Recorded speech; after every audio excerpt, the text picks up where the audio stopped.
This starts happening LA Times, okay? This is put in public information. LA Times puts out an article, and in the article they say, this is the initial report. Two sources close to the investigation said that she got cut by glass, and she said that she got cut by glass. So then it's like, people see that, okay, hold on. They're saying on the initial police report with Officer Santiago, whatever his name is, you can go look this up. This is on LA Times. That's when it gets to this point where it says, okay, they reported no gunfire wound in her foot. They just reported a woman with a foot injury. So you got to understand, like, this is what's in their initial police report. Fuck all the Instagram, fuck the other shit. This is just what's in the police report. So you got to understand, like, I'm getting to a point where I'm like, wow, I'm looking at this and I'm like, wow, like, at the end of the day, like, maybe some people might see this, maybe some people might not. It gets to academics, it gets to academics, it gets to Hollywood Unlocked, it gets to certain places, right? And she comes out with this tweet that says, keep talking and I'm gonna stop sparing you.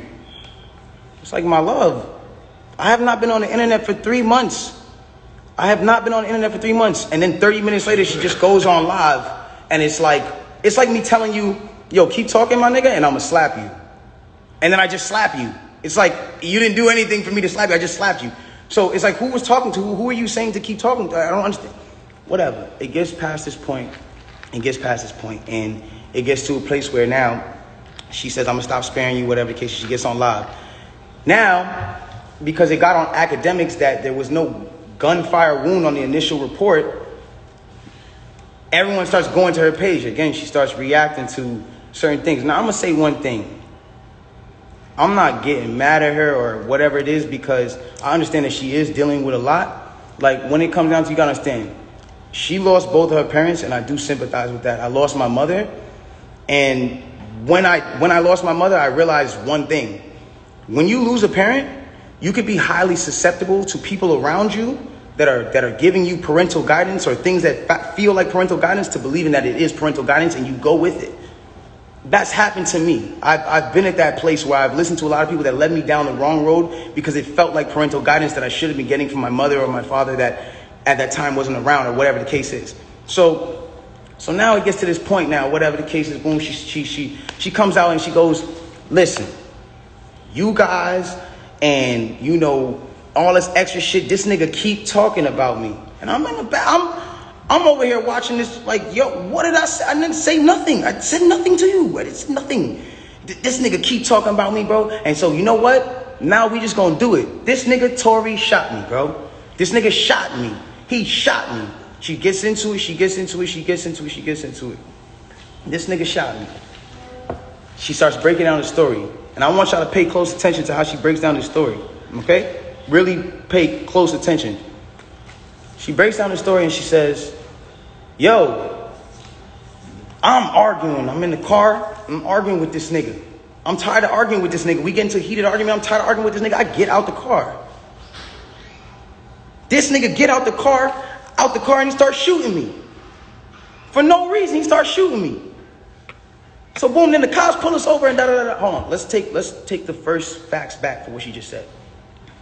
So you mean to tell me that you're in a car with a person and this person is arguing with you? This person has gotten you to a place of like, yo, I don't even want to be around you. Like, I'm above this. I'm out of here.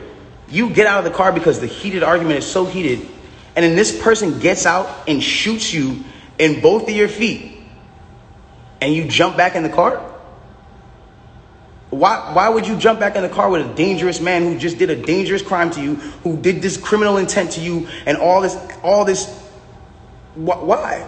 Why would you jump back in the car? Well, yo, then the police pull us over, and I see, we're all black in the car. There's a gun in the car, so I don't even want to be like, I don't want nobody to get in more trouble, and I'm trying to protect this man. Because at the end of the day, it's niggas getting shot out here. She then throws the black card at me.